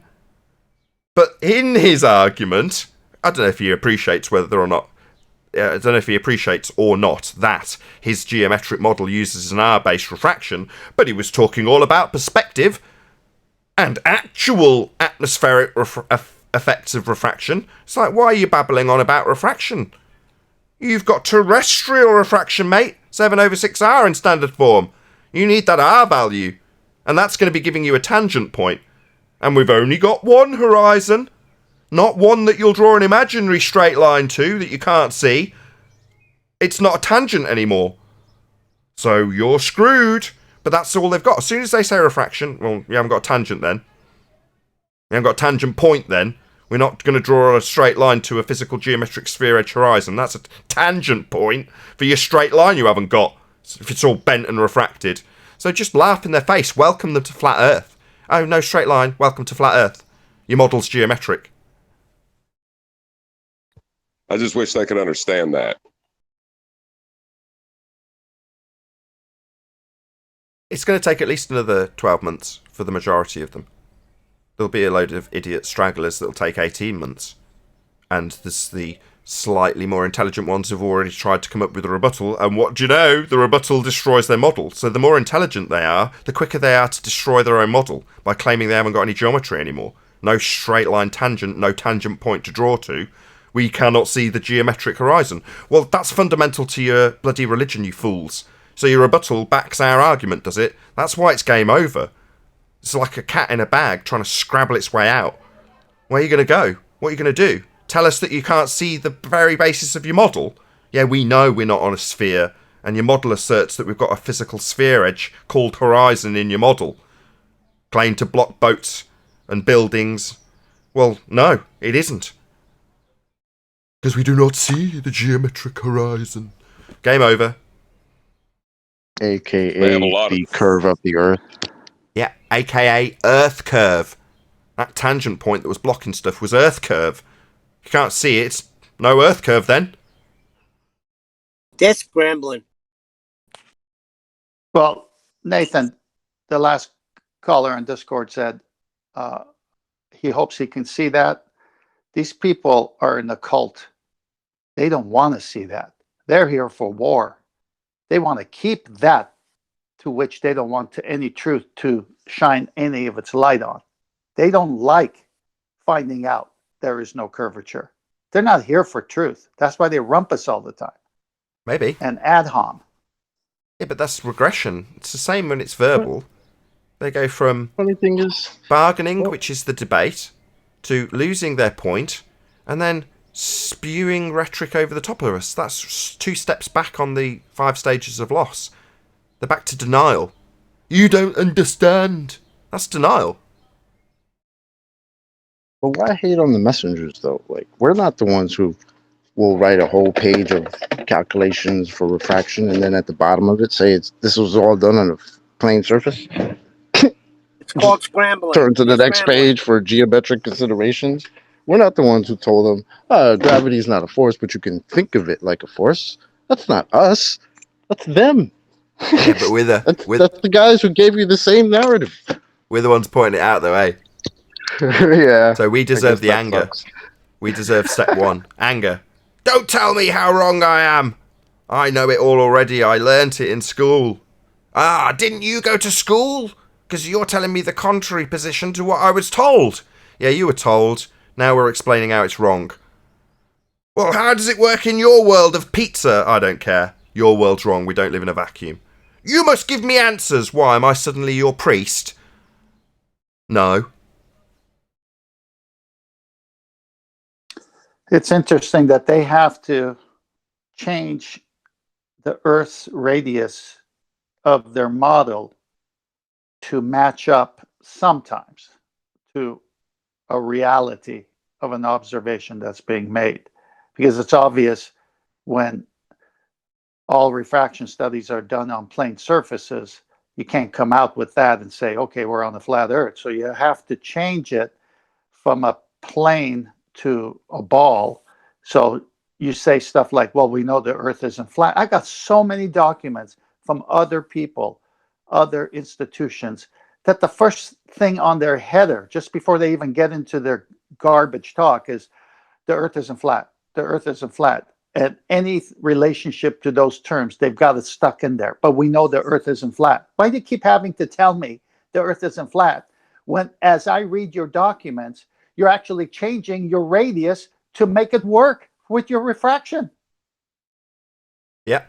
I mean, you've got to reaffirm it over and over again. If there's anything that slightly contradicts it, that even at surface level, for average Joe, so long as it says it explicitly in those sorts of documents, but it's not flat, someone like Rumpus can come along and say, you've just explained all of this refraction and how it works on a flat surface, and you've given a really coherent explanation based on this citation from Andrew Thomas Young. Rumpus will come along and go, look at the bottom, it says Earth's not flat though. Oh right, well if that surface level declaration from the person that's had to justify that it's not flat because he's just detailed all of his demonstrations on a flat surface, well, yeah, you can latch onto that person's declaration having demonstrated it on a flat surface and not given a single demonstration on something that isn't required because it can't be demonstrated, it's geometric and only exists with an R value attached. That would be your refraction, terrestrial refraction. Sod all to do with anything he details, but we need the little bait and switch, don't we? We need to sound educated if we're on the globe side of this argument in terms of being able to detail what actual refraction does so that we can actually do the bait and switch with our 7/6R terrestrial refraction that only works if we've got a fundamental principle of R.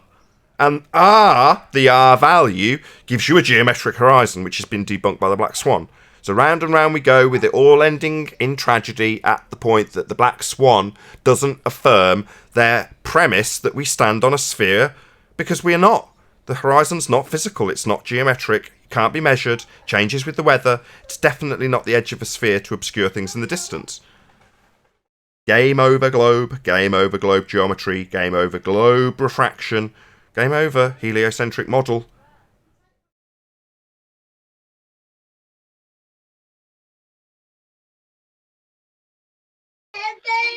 Yep. I'm reading a statement here that says it's on standard propagation. It says standard propagation leads to ray curvature due to refraction with a value approximately 1/4 of the Earth's curvature, giving a radio horizon that is about 15% farther than the distance to the geometric horizon. This is equivalent to straight line propagation over a fictitious Earth with radius of 4/3 the radius of the actual Earth. Wow. What? Fictitious Earth. I That's just put cute. it on Master B. Just go to Okay. Master B, pull it You- up. you- It is lovely. Tough man, you must embrace the fiction. That's what they Embrace the tell you, fiction. man. Make geometric considerations. Wave your hand after talking about flat planes and how refraction actually works. And then just insert R. No one will ever notice. What I caught great about this, and correct me if I'm wrong, but my mind's working this way right now. They're saying a radio horizon in relationship to a geometric horizon. They've already given us the formula for the geometric horizon as seen earlier. And they're saying the radio horizon is about 15% farther than the distance to the geometric horizon.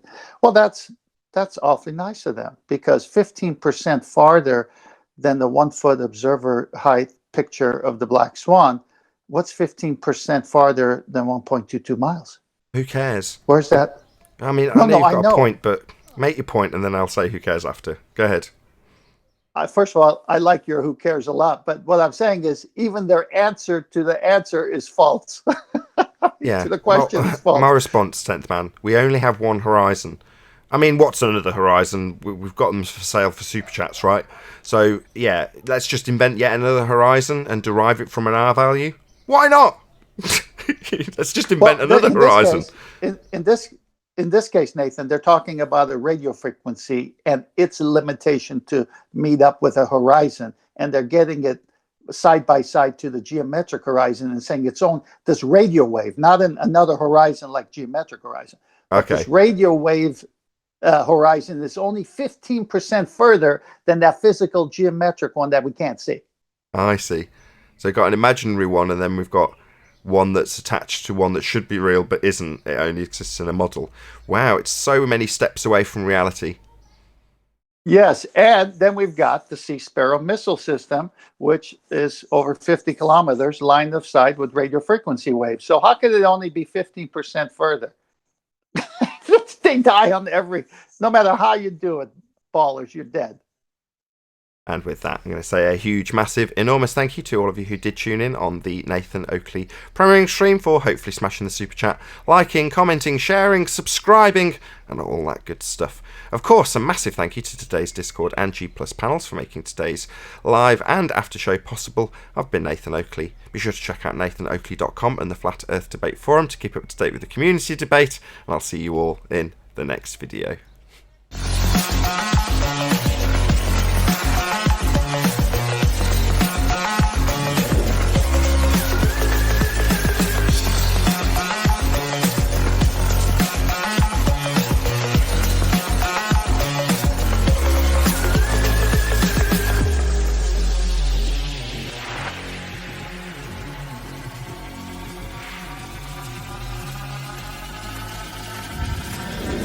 Oh, what a day! What a lovely day!